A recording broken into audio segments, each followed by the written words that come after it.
Alright, good news. I was able to get that brush roll fixed thanks to our local 3D printer guy.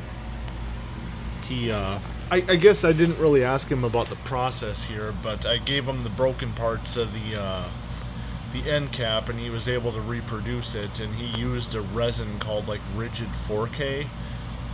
He said it's pretty strong and it's got some sort of glass something in it that's supposed to make it a little bit stronger than your typical plastics. So, all thanks to him, this machine is up and running again. I had a spare end cap because he made two with differing hole widths, just in case this one was a little bit too narrow. And I don't know where I set that at the moment, but you know, it's an end cap, it's not that exciting.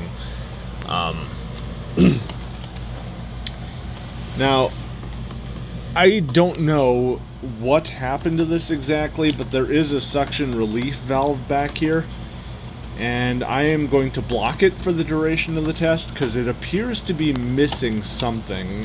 Whatever mechanism would have made it work doesn't appear to be there.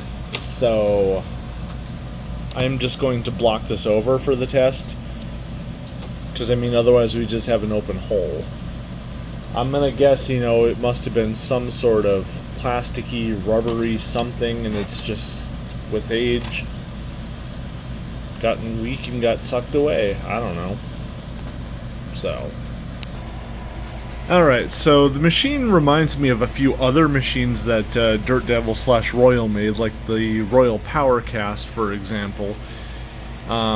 There was a bagged version that was quite similar to this, called like the Royal Privilege. It was like this ugly yellow color.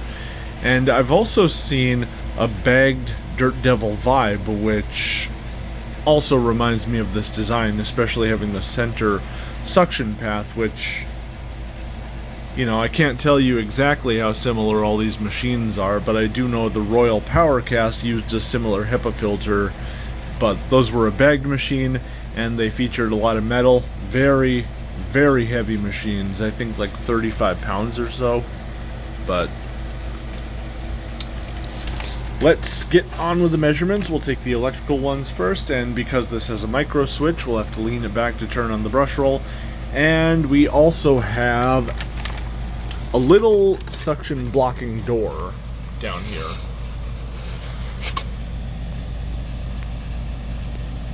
There we go.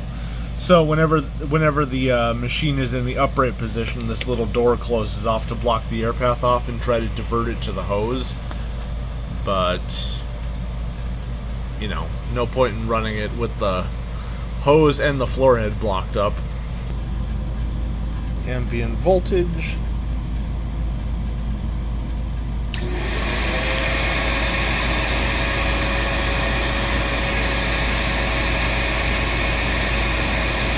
Turn the brush roll on.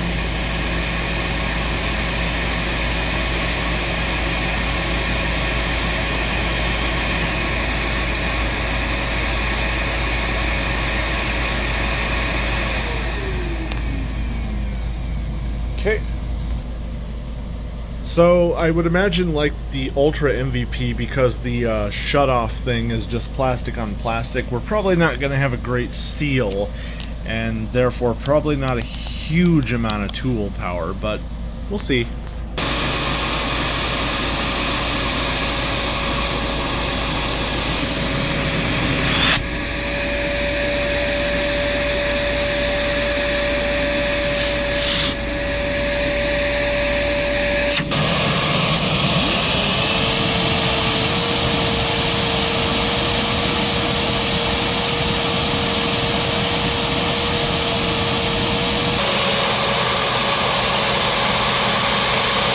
Not exactly sure where we're leaking from. Oh, a little bit around this thing.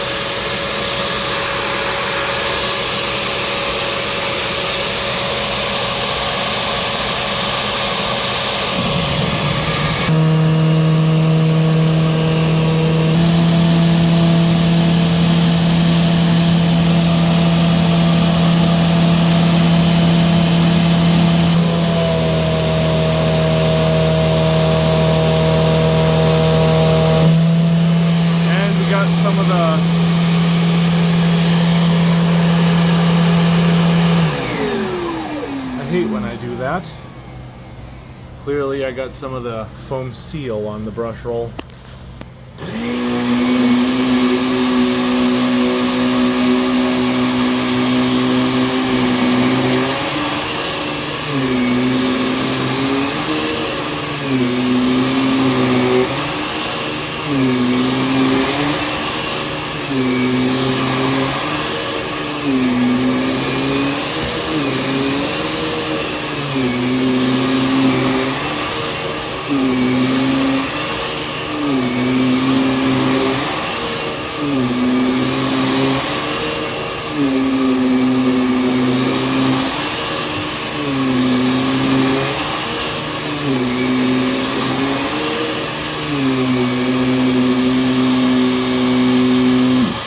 So it's definitely not quite as powerful as I had assumed it was going to be.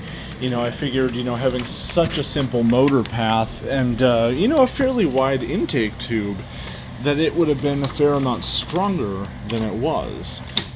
You know, it still manages to produce some visible agitation, which I am a little...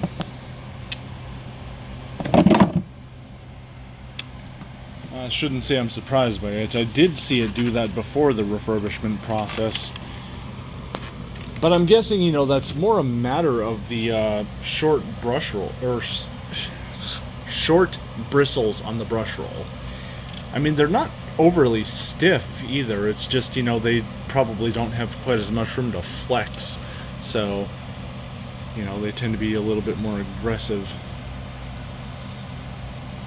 But yeah, I mean, you know, we've definitely seen worse bagless machines out there than this one. I just, I was expecting more from it.